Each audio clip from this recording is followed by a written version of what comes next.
Hello everybody, welcome back to another episode of 5 Minute Gaming News, the show that may or may not be 5 minutes. Today in the news, Mortal Kombat 1 is getting some overall pretty good reviews. But unfortunately, the same can't really be said for the Switch release of the game. According to Texerto, though the game runs at 60 FPS most of the time and is very playable, the graphics and visual bugs haven't impressed those who bought the game on Switch. Specifically, a TikTok from Johnny Bo was posted on Twitter, boy I hope that's how you say that name, and seen by millions. Johnny Bo showed off the game's rather glitchy and low poly graphics, comparing the visuals to games that came out in the early 2000s. And just this past weekend, more and more screen grabs and comparisons have surfaced, highlighting the stark contrast between the various console versions of the game. And aside from the visuals, several players have reported bugs that actually impact gameplay as well. Add on top of that a $70 price tag, and it feels like a plausible pass for most Mortal Kombat players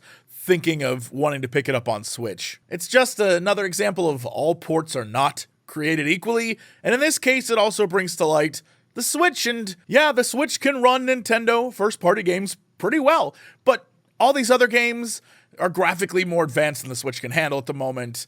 And maybe if we see a Switch 2, like was reported at Gamescom, that will change, but I gotta be honest, Switch always feels like it's just a little behind, and I think maybe it was designed that way to be cheaper, but also, is it cheaper?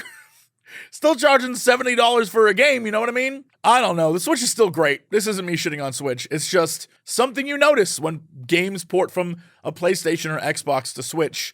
The Switch version is gonna be like a little more jank. In other news, Titanfall 2 multiplayer is back.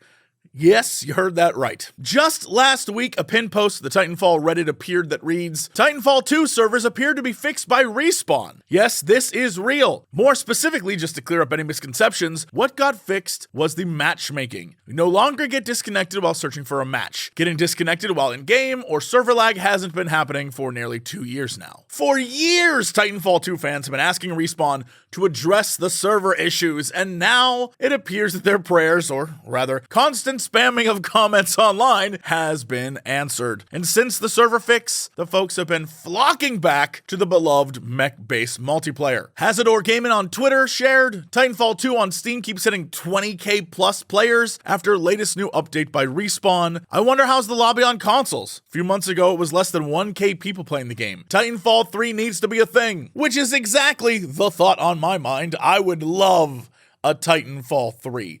Titanfall 2, an amazing game. The multiplayer is a ton of fun. Titanfall 3, I'd love to see it. And it originally was gonna happen until it got shelved for development of Apex Legends. According to Eurogamer, Respawn CEO Vince Zampella recently revealed that he would love to see a third Titanfall game, albeit at the right moment in time. If you've never played Titanfall 2 multiplayer, you're missing out. If you've never played Titanfall 2, just go play the single player campaign. Oh my God, it's so good. It's so good. Give that some time. Give like, I don't know, a couple hours out of your life to go play that. You will be better for it. Trust me. It is a good-ass game. Anyway, it's Monday, so that means it's time for new releases. Starting off, the highly anticipated Pinocchio meets Dark Souls title, Lies of P, releases on Tuesday. In this Souls-like action RPG, players take on the role of Pinocchio as he travels and fights his way through the city of Krat, which has been plagued by madness and bloodshed. Additionally, just like the namesake tale, the game features a lying system mechanic. Not only is the ending affected by your lies, but procedural quests can be impacted as well. And then also on Tuesday, September 19th is Mortal Kombat 1. The 12th installment in the series reboots the story with Fire God Liu Kang at the helm of a universe reborn. Mortal Kombat 1 also features the introduction of cameo fighters, which are characters that can provide assistance in fights, and of course, the fatalities are just as gruesome and gory as ever. Plus, this time around, the amounts of expanded universe characters and characters from other properties and IPs are out of control. It looks like a ton of fun. Cannot wait. And then on September 21st, the Resident Evil 4 DLC Separate Ways releases across consoles and PC. In this DLC, players step into the roles of Ada Wong and explore her unseen journey throughout the events of Resident Evil 4. Along with the DLC, the Mercenaries mode will receive an update introducing Ada and Wesker as playable characters. And since October is just a few short weeks away, now is the perfect time to dive back into one of the top horror games of 2023. Anyway, Anyway, that's it for 5-Minute Gaming News. If you're thinking about picking up Resident Evil 4, made a video, a promotional sales video for it, sponsored by Capcom. It's a great game. Pick it up. Go there, click that link. Capcom will be like, whoa, this Jesse guy could really sell a game or two. And that's good for me. It helps the channel. So anyway, that's my shameless plug.